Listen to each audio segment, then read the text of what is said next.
¿Cuántos apóstoles caminaron junto a Jesús? ¿Eran todos ellos hombres? ¿Quién es la apóstol número 13? La apóstol de los apóstoles.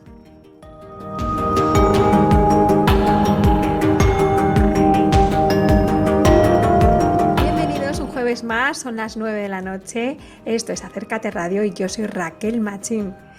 Hoy seguimos hablando de las mujeres en este mayo que hemos querido dedicar a una de las dos grandes protagonistas del portal de entrada a la vida terrena, la madre, la mujer por extensión. Y si hay una mujer que despierta todo tipo de sensaciones, de emociones y también de polémicas, esa es María Magdalena. Hoy tenemos a Marisa Ventura para hablarnos del apóstol de los apóstoles.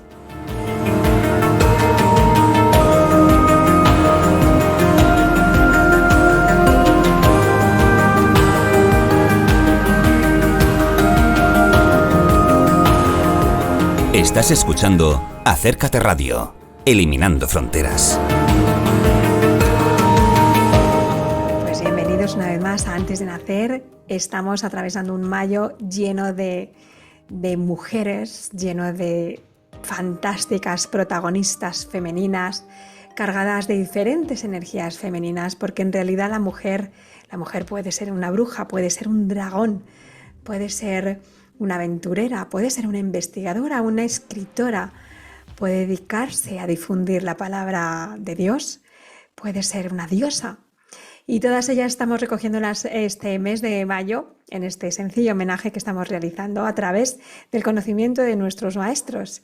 Hemos contado ya con Pablo Fernández del Campo, ya también en otra entrevista con Marisa Ventura, también con José Miguel Burguete, la presencia del doctor Antonio Piñero, que nos habló del gnosticismo y del primer cristianismo y el papel que ocupaba la mujer en aquel momento. Y hoy tenemos de nuevo, como os prometimos hace unos programas, a Marisa Ventura, porque a la hora de hablar de María Magdalena, yo creo que todos sabemos que tenemos que hablar con ella, por supuesto, en primer lugar.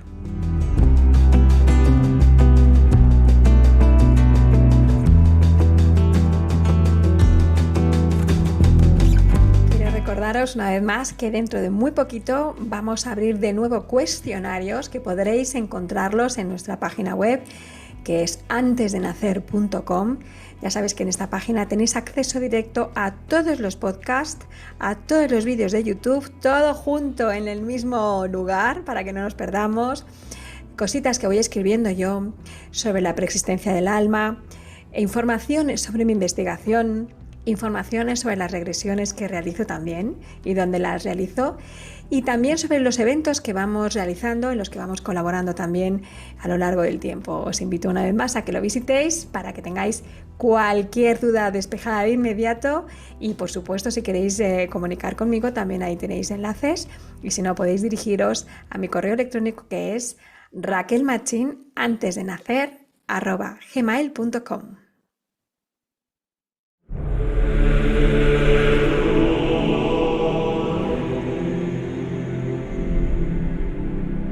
Estás escuchando Antes de Nacer con Raquel Machín.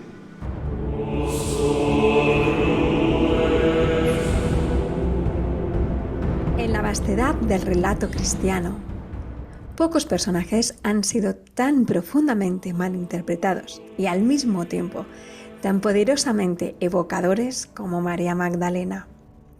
Su figura, durante siglos envuelta en un manto de silencios, manipulaciones y medias verdades, emerge hoy con una fuerza renovada, como símbolo de lo femenino sagrado, del discipulado oculto y del conocimiento suprimido. En el cruce entre lo histórico y lo mítico, María de Magdala no solo acompañó al Nazareno, lo comprendió, lo ungió, lo sostuvo en su pasión y fue la primera en contemplar el misterio del resucitado. Su voz, acallada por el tiempo, parece hoy resonar con más claridad que nunca en los oídos de quienes buscan una espiritualidad más plena y una verdad más profunda.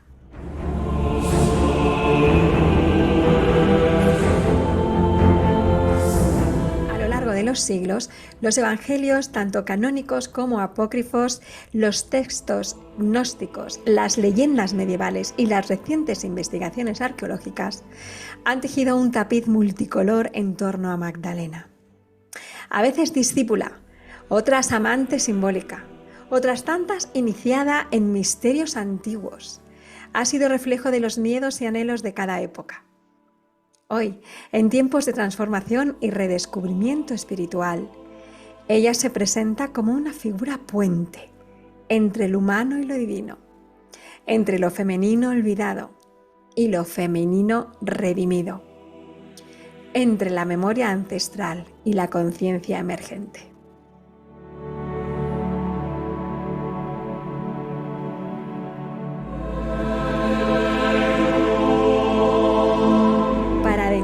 En este territorio de luces y sombras, de intuiciones poderosas y rigurosas investigaciones, hoy nos honra la presencia de una de las voces más autorizadas y sensibles en el estudio de María Magdalena, Marisa Ventura. Escritora, investigadora incansable, divulgadora apasionada, aventurera, viajera, Marisa ha sabido abrir caminos entre textos velados, tradiciones antiguas y revelaciones contemporáneas, devolviendo a la Magdalena su estatura espiritual y humana. Con una mirada que es tanto histórica como simbólica, académica y profundamente intuitiva, Ventura no solo estudia a María Magdalena, la escucha. En esta entrevista no solo buscamos conocer la figura de María de Magdala desde nuevas perspectivas, sino también dejarnos tocar por su legado. Porque hablar de Magdalena no es hablar solo del pasado, es hablar del presente de lo femenino en la espiritualidad. Abrir la puerta a un camino de amor y sabiduría que sigue latiendo bajo la superficie de los tiempos. Y Marisa Ventura es, sin duda, una de sus grandes intérpretes contemporáneas.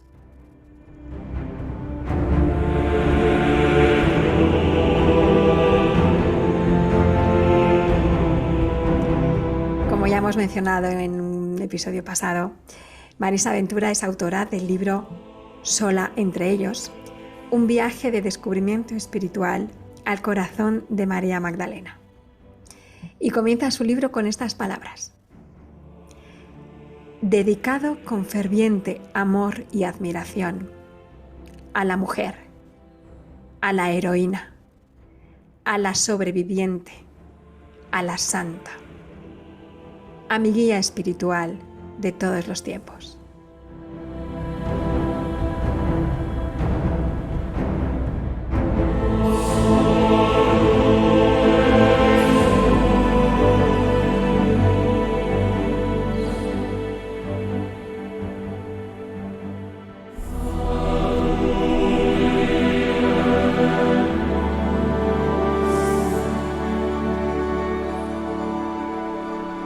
Bueno, pues hola de nuevo a todos. Estamos de nuevo aquí con Marisa Ventura porque, tal y como dijimos hace unos programas, teníamos pendiente para el mes de mayo hablar de María Magdalena, esta enorme, grandísima mujer de la que su mejor embajadora es Marisa. ¿Estás preparada, Marisa, para abordar el programa de hoy?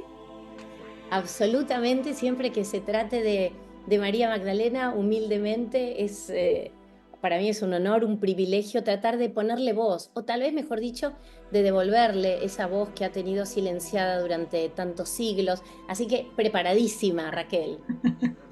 Fenomenal, porque en este mes de mayo yo he querido, antes de nacer, ya que es un programa en el que hablamos del portal de entrada, de la maternidad, del nacimiento, del renacimiento y de todo lo que es a nivel físico, espiritual y simbólico, pues yo quería traer a la mujer en este mes de mayo. Y tenemos algunos modelos o algunos arquetipos muy potentes, como bien sabes tú, de lo que nos vas a hablar tú ahora, pero que a veces pueden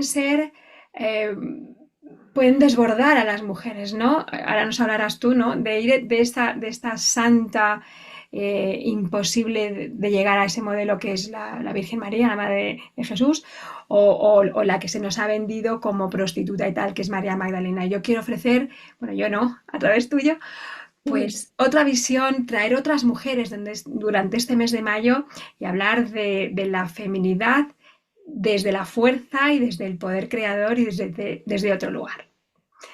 Pues cuando quieras. Bueno, me encanta esta propuesta porque siempre hablar del eterno femenino genera, sobre todo hoy, mucha tensión, ¿no? Yo pienso en, muy bien lo dijiste, en estos arquetipos, en estos modelos de rol para las mujeres. A lo largo de la historia ha sido difícil quedar divididas, por lo menos las mujeres formadas en el catolicismo, quedar divididas entre una mujer elevada, pura, inmaculada, virgen, como la Madre María, y una seguidora, anunciadora de la resurrección, una mujer fuerte, independiente, culta, como fue María Magdalena, que durante muchísimos siglos conocimos su imagen de manera absolutamente desvirtuada. La historia de María Magdalena es una historia mal contada, es una historia tergiversada, modificada, con lo cual durante siglos María Magdalena fue un enigma, ¿no? Porque muchos creían, bueno, la mujer adúltera, la pecadora, la mujer que unge los pies de Jesús, la prostituta, la mujer que luego, además de pedir perdón por esos pecados, tiene que hacer penitencia. Bueno, María Magdalena ha quedado muy estigmatizada a lo largo de los siglos y de la historia. Imaginemos las mujeres a lo largo de la historia de la humanidad, ¿no? Divididas entre una madre inmaculada virgen y entre una mujer fuerte, poderosa, prostituta.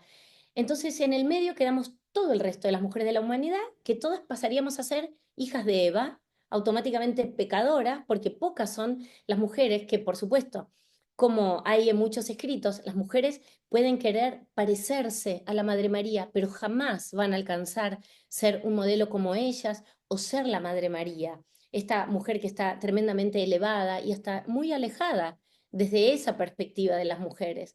Entonces, bueno, reeducarnos en la vida de María Magdalena, entender que nunca fue prostituta, ya sabemos, me habrán escuchado probablemente contar que estos fueron los dichos de un papa que mezcló la imagen de Magdalena con otras dos mujeres, y a partir de ahí, como una de estas mujeres era pecadora, Gregorio Magno dijo, bueno, pecadora igual prostituta, pero nunca supimos de qué pecó esta mujer. Yo siempre digo, tal vez la pobre robó para comer, o tal vez el acceso al conocimiento era un pecado porque era cosa de hombres y estaban haciendo algo que no correspondía a las mujeres. Entonces siempre hablar de María Magdalena es precioso, pero entendiendo que tu programa tiene el foco en la maternidad, en la procreación, voy a contar una anécdota personal, si te parece bien. Hace un tiempo me contacta una señora por las redes sociales y me dice, Marisa, sé que no me conoces, tengo un mensaje para vos y necesito hablarte. Bueno, yo le digo, perfecto, le paso mi número de teléfono, hacemos una videollamada y me dice, mira, yo canalizo, recibo mucha información y pregunté varias veces a mis maestros para quién era el mensaje. Y el nombre clarito como el agua era para Marisa Ventura. Me dijo, yo no sé qué vas a hacer vos con esta información, pero yo te la tengo que dar. ¿Cómo no? Por supuesto, yo escucho atentamente. Entonces ella me dice, tenés que explorar la maternidad de María Magdalena. Tenés que buscar información porque su maternidad fue difícil, porque tuvo que trabajar fuertemente el desapego, porque tuvo que separarse de sus hijos. Esto conlleva también un trabajo desde la culpa, desde la liberación. Entonces, todo lo que para ella implicó ser madre, y me dijo, yo pregunté varias veces, pero seguro este mensaje es para Marisa Ventura. Con lo cual, a partir de ahí, yo venía investigando la vida de María Magdalena, por supuesto, desde mil aristas, desde la mística, la maestra, la seguidora del maestro, la anunciadora de la resurrección, mi ráfora, todo sanadora, por supuesto, fue una gran sanadora, pero acá se me abría una nueva arista, María Magdalena, madre. Y para atreverme a explorar esto, claro, uno tiene que desafiar sus propias creencias personales de haber entendido que probablemente María Magdalena puede haber sido la compañera, la esposa de Jesús, porque cuando se piensa en una mujer para Jesús, todas las luces apuntan a María Magdalena. No escuchamos que se apunte a María Jacobea, a María Salomé, a Juana, a Susana, ninguna de todas estas mujeres. A la que va el foco indiscutiblemente y por muchos motivos justificados es a María Magdalena. Entonces, bueno, a partir de aquí empecé a entender lo que podría haber sido para María Magdalena el hecho de haber traído hijos al mundo junto con su amado Jesús en un entorno difícil, en el siglo I, también con el rol que Jesús tenía en su vida, que no era para nada sencillo, y como ella luego tiene que dejar su tierra natal, probablemente con una criatura recién nacida. Entonces, si te parece bien, entro un poquito en esta otra versión de la historia, porque yo sé que la oficial se conoce, ya sabemos que no fue prostituta, que jamás tuvo que hacer penitencia y que tuvo un ministerio muy largo en el sur de Francia, donde Bueno, esto, espera, déjame decir algo.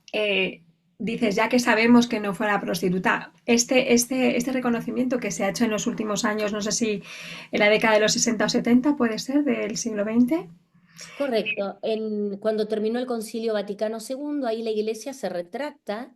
Ujú. La Iglesia hace una revisión de muchas cuestiones muy profundas y entre eso vuelve a los textos originales y se dan cuenta que en ningún lugar estaba escrito que María Magdalena había sido prostituta, sino que fueron los dichos de un papa en el año 591, del Papa Gregorio Magno, en una de sus homilías, en la cual él unifica bajo María Magdalena, como comentábamos antes, María de Betania y la pecadora que lava los pies de Jesús con sus lágrimas y los seca con sus cabellos, y él dice, bueno, esta pecadora, María de Betania, María Magdalena, igual prostituta y son una sola. Claro.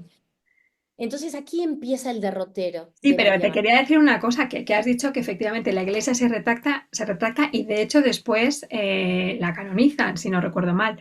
Pero si tú preguntas a la gente, en Sí, general, fue tú prostituta. no, porque tienes un contexto muy de María Magdalena, pero si tú fueras ahora mismo con un micrófono por la calle y preguntases, probablemente el 80% de las personas seguirían diciendo que es la prostituta. Es decir, tiene un calado en el inconsciente colectivo y en la cultura ya que espérate que eso se levante. O sea, es verdad que se retractó, pero no mucha gente sabe que efectivamente, la Iglesia se retractó y que después incluso se le otorga un día eh, para celebrarla. O sea, que No, antes y coincido dura.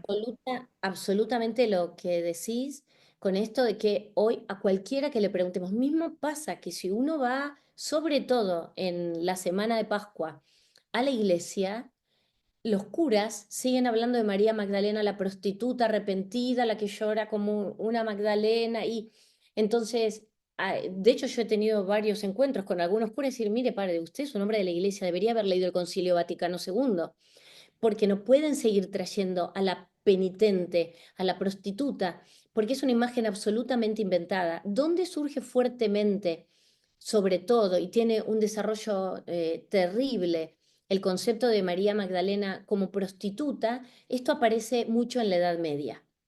En la Edad Media, a través de las pinturas, los pintores medievales, renacentistas, el arte ha tenido un rol clave en traer a la María Magdalena prostituta, siempre semidesnuda, con los brazos al cielo, una cabellera muy larga, muchas veces desnuda, cubierta solo con su cabellera, haciendo penitencia encerrada en una cueva, cosa que María Magdalena jamás hizo, y no hay ningún registro histórico.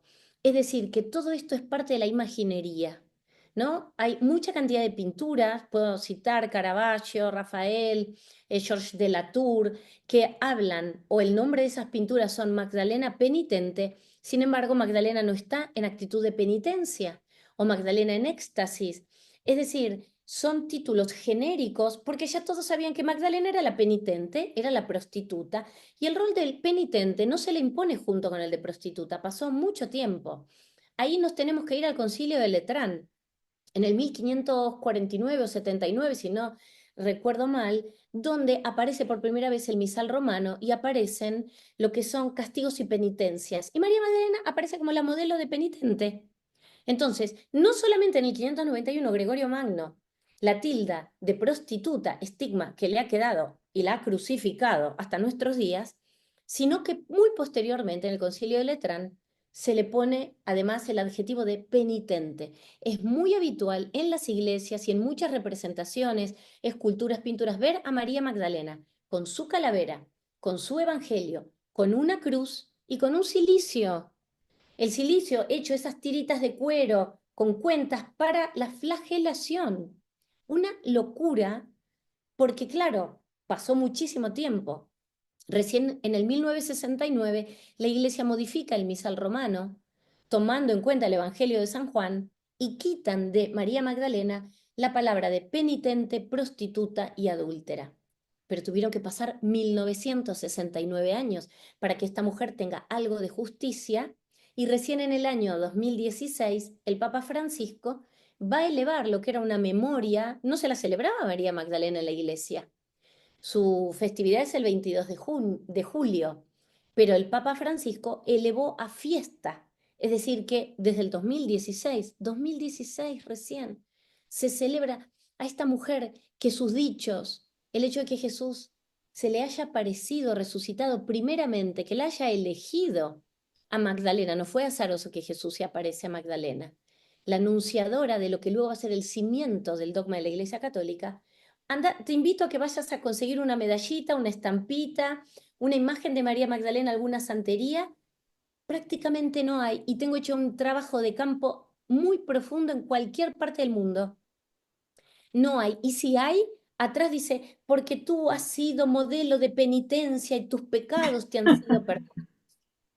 Entonces, Claro. es cierto que todavía hay un gran trabajo de comunicación por hacer. Claro, porque esa es la Magdalena que todavía, pese a todo lo que acabas de decir, sigue en la mente de mucha gente. Entonces, ¿quién era? ¿Qué mujer encarna la Magdalena? ¿Quién es? María Magdalena, como decía antes, ¿no? Ya no es un enigma, hoy tenemos mucha información. Fue verdaderamente la compañera de Jesús, una mujer que caminó al lado del Maestro, que sin duda fue transformada por esa experiencia de vida. Fue una maestra espiritual, una mujer que podía comprender el mensaje de Jesús. A veces Jesús no hablaba fácil, hablaba en parábolas. La parábola es cortita, utiliza recursos del momento y de la época para que la gente pueda comprender. Y en el texto bíblico muchas veces los apóstoles le dicen, Maestro, ¿puedes volver a explicarnos la parábola de la mostaza? María Magdalena, y aquí yo recomendaría la lectura de un texto hermoso que es el Pistis Sofía, que significa fe y sabiduría, ¿no? Un texto que es canónico para la Iglesia copta, que no es un tema menor, aunque apócrifo para la Iglesia católica, donde María Magdalena le formula muchas preguntas a Jesús. Pedro se pone nervioso, le pide que por favor María Magdalena salga, que habla mucho, que no los deja hablar. ¿Qué hacía María Magdalena? Se estaba preparando para lo que sabía iba a estar por venir. Ella sabía que tenía una misión en su vida, con lo cual si ella no preguntaba y no decía, maestro, déjame ver si entendí lo que enseñaste, y ella ponía con sus propias palabras lo que había escuchado de Jesús, Jesús siempre la alaba y la destaca, por supuesto, por su comprensión, con lo cual fue una mística.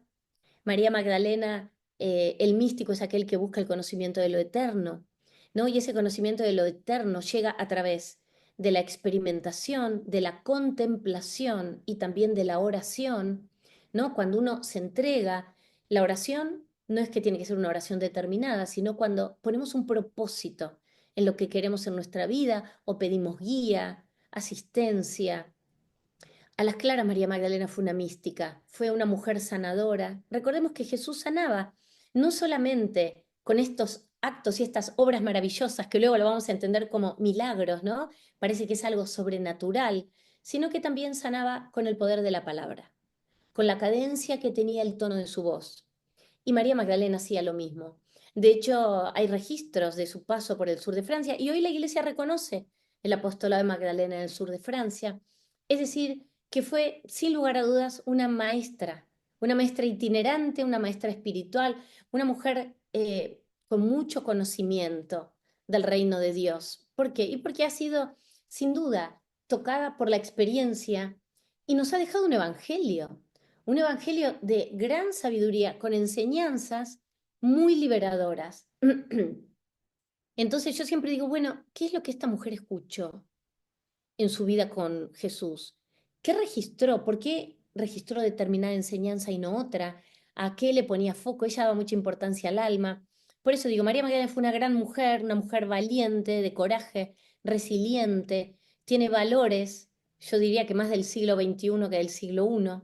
Y por eso sigue siendo, ¿no? Un modelo de rol que podemos volvernos atrás, reeducarnos en la vida verdadera de esta mujer y sacar como provecho de sus enseñanzas y de la guía que nos dejó en su evangelio. Y respecto de su vida como pareja de Jesús, según muchas teorías, ¿no? Aquí siempre lo decimos con el respeto máximo porque hay personas que tienen otra creencia y perfectamente respetable, pero según tus investigaciones y las de muchísimos eruditos, em, ¿qué rol juega como pareja, cómo comparte, si es que comparte esta misión que lleva Jesús? Es decir, ¿es una mera espectadora? ¿Es una discípula? ¿Forma parte de la misión? ¿Cuál es el rol que ella encarna junto a su pareja, junto a Jesús? Bueno, sin lugar a dudas fue una actriz principal, no fue una actriz de reparto en la vida de Jesús. María Magdalena forma parte indiscutida de la misión de Jesús. De hecho, no solo caminando al lado de él, estando siempre juntos, fue la mujer que se mantiene leal en la cruz, la primer persona en encontrar la tumba vacía, va sola de noche, de madrugada, cuando se cruza allí al jardinero porque no reconoce a Jesús, ¿qué es lo primero que le dice? Si tú te has llevado el cuerpo de mi maestro, dime dónde lo has puesto, que yo lo iré a buscar y me lo llevaré conmigo. Una osadía para una mujer del siglo I que reclame el cuerpo de un hombre muerto y se lo quiera llevar por la calle. ¿Por qué reclama el cuerpo? ¿Quiénes tenían derecho a tocar el cuerpo de una persona muerta? Los padres, los hijos, los hermanos, los esposos. Y esto es parte de los ritos funerarios judíos. María Magdalena no era la madre, no era la hermana, no era la hija. Pide llevarse consigo el cuerpo. ¿Por qué llega sola esa madrugada? ¿Qué va a hacer? Va a ungir el cuerpo de su amado, de su esposo. Yo no tengo ya dudas a estas alturas que María Magdalena fue muchísimo más que una discípula de Jesús. Fue su compañera de vida, fue su esposa y fue la madre de sus hijos. Es decir, María Magdalena es una pieza clave inclusive en el cristianismo primitivo, en la formación de la iglesia más precaria, porque luego después la van a correr de escena y ya en Hechos de los Apóstoles no aparecen, y ya si no entramos en tradición oral, no sabemos que ella llega al sur de Francia. No hay información ni de ella, ni de María Jacobé, María Salomé, queda todo ahí. Hoy sí, gracias a Dios, tenemos mucha información que la iglesia también reconoce este misionar y este apostolado. Es decir, ella fue una protagonista en la vida de Jesús. Y de hecho es la mujer más... a ver, hay en 7 momentos en el texto bíblico donde Jesús es mencionado en compañía de mujeres. En 6 de ellos, la primera mujer en ser mencionada es María Magdalena. En uno solo, la primera en ser mencionada es la Madre María, seguida de María Magdalena. Es decir, es indiscutible el rol. Es a la única que conocemos por su gentilicio, Miriam de Magdala. Es decir, Mateo también la menciona diciendo que era una mujer que tenía un estatus personal de alto rango y que apoyaba económicamente a Jesús con todos sus bienes, que era una mujer rica, una mujer que había accedido al conocimiento, al estudio, letrada. Es decir, tenía unos ribetes y unas características, su personalidad, que no solamente al lado del maestro, al lado de Jesús, sino también sola, ya ella por sí misma es todo un mensaje y tiene un peso, ¿no? Esta mujer que luego, claro, los primeros siglos de nuestra era, María Magdalena fue muy venerada, fue muy reconocida en tanto y en cuanto no solo vivió al lado de Jesús, sino también fue la primer testigo. ¿Sabés que hay una tradición que dice que, a mí me gusta mucho, que desde el momento que María Magdalena ve a Jesús resucitado y llega a donde los apóstoles estaban ocultos, habrá pasado 1 hora y media, 2 horas, no sabemos. Pero que en ese lapso de tiempo, la única que había revelado el misterio de la resurrección había sido Magdalena. Si Magdalena no va y anuncia lo que Jesús le dice, y dice, dile a mis hermanos que vayan a buscarme en la Galilea, no se hubieran enterado. Y para Juan, según muchos analistas, María Magdalena es la cabeza del movimiento de Jesús, en tanto y en cuanto de esta manera Jesús le elige como esta testigo. María Magdalena, a ver, la Madre de María le da la vida, concibe a Jesús dentro de su vientre. Y esto lo dice Efraín de Siria en el siglo IV. La Madre María concibe a Jesús, encarna el Verbo Divino en su vientre. Pues María Magdalena le devuelve la vida, concibe a Jesús en la fuerza de la fe en la resurrección. Las dos están en momentos claves de la vida. Una alumbrando a Jesús en el momento físico de la encarnación y la otra le devuelve la vida a Jesús anunciando la resurrección. Muy fuerte. A mí me encanta esto que trae Efraín de Siria con respecto al rol de estas dos madres de Jesús y Jesucristo. Me parece una cita preciosa, no lo había escuchado nunca y me parece un hallazgo. Y estás hablando de dos madres, efectivamente, muy diferentes, maravillosamente madres las dos. Pero hay un momento en el que has mencionado que María Magdalena tuvo varios hijos y siguiendo el hilo de lo que nos estás razonando de que era la esposa de Jesús, por todos los motivos de los que hablas en tantas conferencias y en tus libros, siguiendo ese hilo conductor, estos hijos son de Jesús, claramente. ¿Qué podrías decirnos al respecto? Mira, bueno, no podríamos, por supuesto, aseverar, aunque tenemos hoy muchos indicios y algunas fuentes a través de las cuales podríamos entender que María Magdalena fue la esposa de Jesús, y de hecho tenemos a Felipe que viene para corroborarlo sin lugar a dudas, y hay distintas versiones con respecto a la descendencia que ellos podrían haber tenido. La que a mí en alguna perspectiva más lógica me hace es aquella que sostiene que tuvieron 3 hijos, 2 hijos varones y una hija mujer. Esta hija mujer sería Sara, que habría nacido luego de la crucifixión. La tradición sostiene que María Magdalena, y hay muchas pinturas donde se ve a María Magdalena abrazada a la cruz, estando absolutamente embarazada. Una la podemos ver en el retablo adentro del monasterio de la Santa Creus, en la Ruta del Cister, que es algo fabuloso. Hay escritos libros acerca de ese retablo bellísimo. Con lo cual, Sara habría nacido sin conocer a su padre y se habría ido con su madre al sur de Francia. Y otros 2 hijos varones que habrían nacido, por supuesto, antes.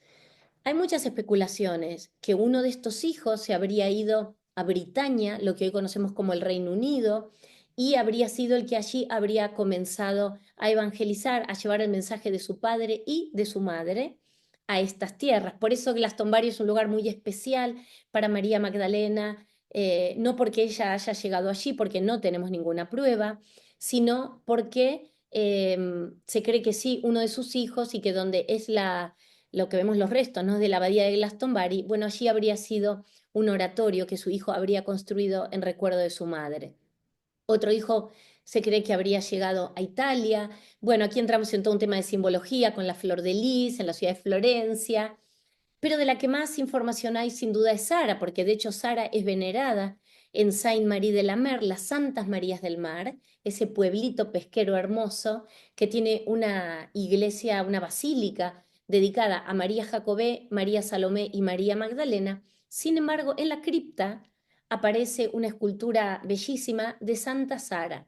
La iglesia no reconoce a Sara como santa, pero sí respeta su veneración porque Sara es la patrona de los gitanos. Y en esta región del sur de Francia, más en la Costa Azul, es una zona donde los gitanos van a venerar siempre a Sara. Ellos creen que es Sara la Cali, Sara la egipcia, Sara la negra, y esta imagen de Sara es de tez morena, es una virgen negra. ¿Por qué? No quiere decir que Sara haya tenido tez oscura, sino que la negrura con la cual se la representa nos recuerda a que estuvo oculta en la oscuridad durante muchísimos siglos como hija de este sagrado linaje.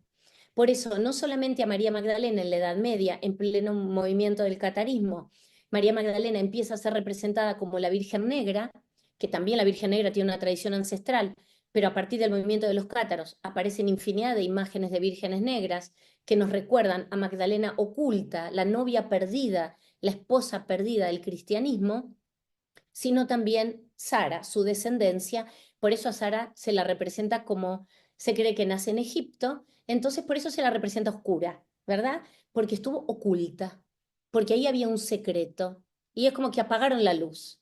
Entonces ahora la estamos encendiendo, como el carbón. El carbón es negro, pero cuando lo prendemos, ilumina, ¿verdad? Ok. Entonces es esta misma idea. Por eso yo creo en esta descendencia, sin lugar a dudas lo creo, porque además en el siglo I un hombre que no estuviera casado y no tuviera descendencia estaba muy mal visto, se lo consideraba medio hombre.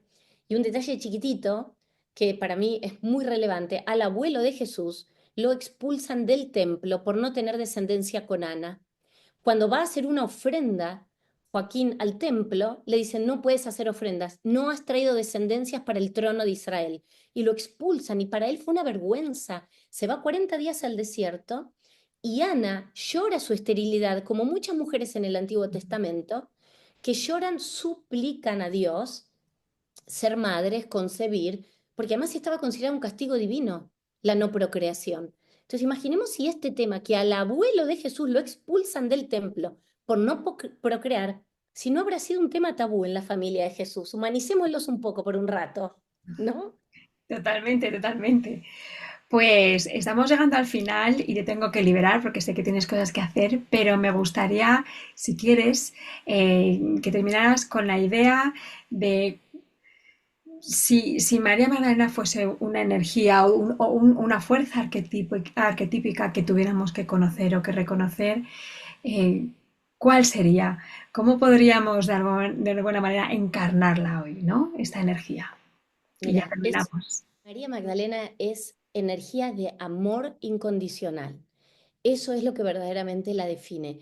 María Magdalena fue hija, hermana, esposa, madre, y en cada una de estos roles encontramos en ella una fuerza diferente, una mujer resiliente, una mujer que se repuso a una situación tremendamente complicada, compleja, transida por el dolor.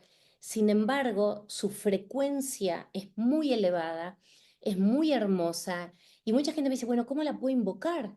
¿Cómo me conecto? Desde el corazón, hablándole. No hay ningún misterio, no hay magia, aunque toda la energía y todo es porque también hay magia en engendrar la vida. Y María Magdalena tiene mucho que decirnos con respecto a esto. Fue una mujer viuda, o sea, de cada una de estas aristas podríamos explorarla a ella en profundidad y qué hizo con eso que le tocó atravesar. Pero si algo la define, es la compasión, es el amor, es la perseverancia y es el desapego. Para mí son pilares fundamentales de María Magdalena como arquetipo. Es una maestra del desapego. Más allá de que no tuvo opción, pero hay que poder trabajar y reponerse y entender la misión de su vida y cumplirla. Ella sabía que tenía una misión y la ha llevado a cabo, bueno, con creces, ¿no? Y bellamente realizada. Así que bueno, un poco este es un poquito un pantallazo, una idea de su vida tan notable.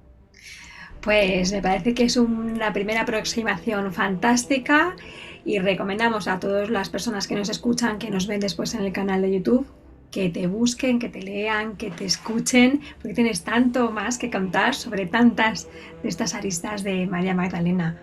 Pues nada más, ya te despido con todo el agradecimiento, invitándote, dejándote la puerta abierta que otro día podamos volver a encontrarnos. Gracias, con toda felicidad hacemos un nuevo encuentro. Hay mucho más por seguir profundizando y explorando. Así que Raquel, muchísimas gracias, muy feliz con estos diálogos. Muchísimas gracias. Muchísimas gracias a ti. Seguimos en contacto en el camino. Así es. Adiós. Gracias. Dios, muchas gracias.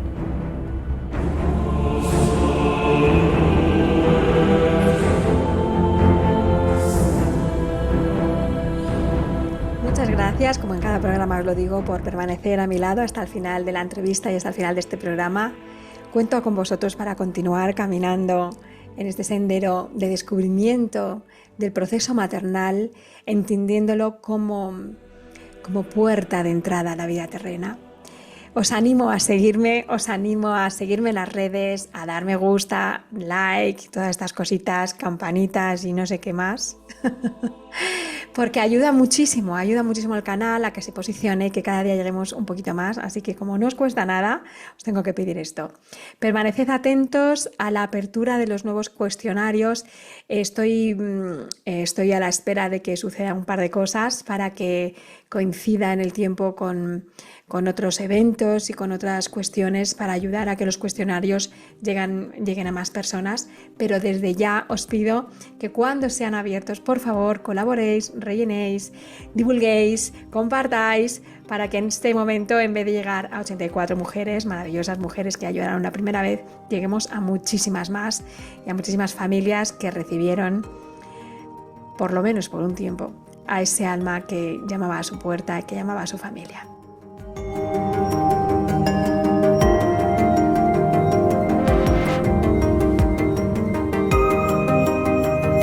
Me despido ya con la satisfacción de haberos ofrecido un programa extraordinario hablando de la figura, del arquetipo de María de Magdala, redescubriéndola con vosotros, redescubriéndola y trayéndola al presente nuestro, en que es tan necesario abrir puertas y manifestarnos de diferentes maneras, y continuamos el próximo día. Os espero el próximo jueves para seguir hablando una vez más del portal de entrada a la vida terrena.